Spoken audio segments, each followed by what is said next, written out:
Mr. President, the Senate's currently considering a bipartisan energy bill that will help put our country on a pathway to build a 21st century economy. It contains several important provisions to develop domestic clean energy resources, and I look forward to working with my colleagues through the amendment process to strengthen it.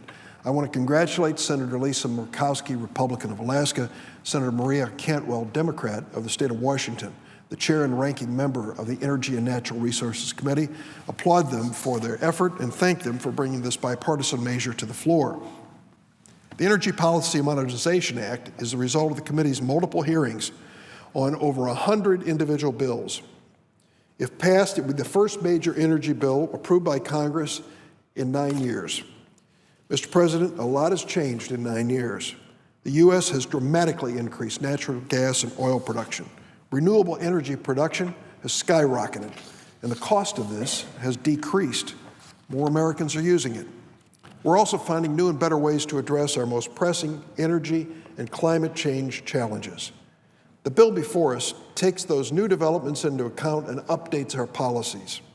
The Act strengthens energy efficiency measures for federal buildings and multifamily homes and reauthorizes important programs like weatherization and energy. In Illinois, that means tens of thousands of low-income and elderly households will be able to receive critical upgrades that make their homes more efficient, allowing them to spend less money to keep their homes cool and warm.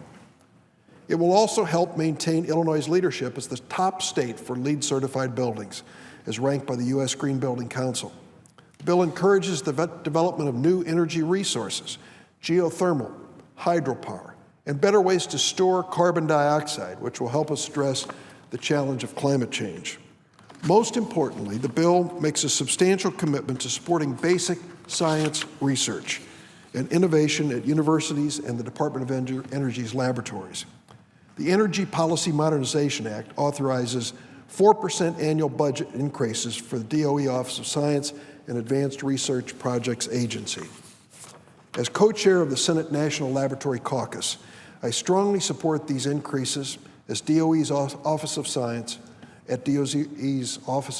because I know they will lead to new breakthrough scientific discoveries that will keep America competitive. Since their creation in the 1940s, the national labs have really done some amazing things in energy innovation, scientific discovery, and national security.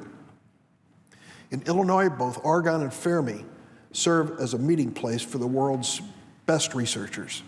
Their work conducted leads to advances in alternative fuel vehicles and improvements in energy efficiency.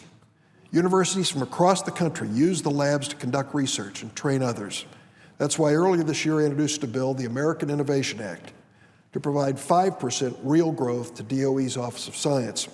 Mr. President, I hope to offer an amendment on this floor. 4% annual increase when it comes to, for example, the Office of Science and the Department of Energy is good. But that is not 4% over inflation. If inflation's running at 2%, it's merely a 2% real increase in investment in research. I think we ought to err on the side of investing more in research.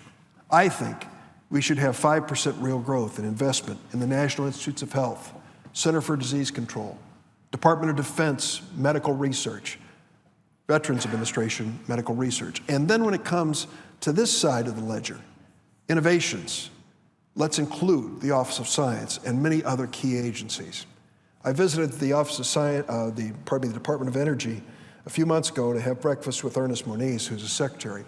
I talked to him about biomedical research, and he said, there's something I need to share with you. The Office of Science in the Department of Energy is developing the technology for imaging the brain so that we can detect early indications of Alzheimer's. Currently, unfortunately, the only way to really say with any assurance that a person is suffering from Alzheimer's with any objective assurance is through an autopsy. If we can, through imaging devices, while a person is still alive and before they've really started to decline, detect it and work on stopping the progress of Alzheimer's, it would be an amazing achievement. Once every 67 seconds in America, someone is diagnosed with Alzheimer's. Once every 67 seconds. I challenged my staff when they told me that, they're right. Almost every single minute, a person is diagnosed with Alzheimer's. Last year, In federal funds, we spent in Medicare and Medicaid $200 billion on Alzheimer's patients. Imagine what was spent on the private sector, and imagine the kind of sacrifices and spending by families to try to maintain the care of an Alzheimer's victim in their own family. So putting a little extra money into biomedical research, or in this case, research at the Office of Science, is money well invested. If we can slow down the progress of Alzheimer's, if we can find a way to delay it even months, it will pay back this investment over and over again. And God willing, find a cure. It will justify every penny we put into this research. So I'll offer an amendment. And what I'm asking is basic. 5%, an authorization for 5% real growth. That's over inflation, 5% real growth. That, I think, is the least we can do. But I think it will be a significant commitment, substantially more than is currently in the bill. The work at these labs has led to amazing advances, and I think there's more ahead of us.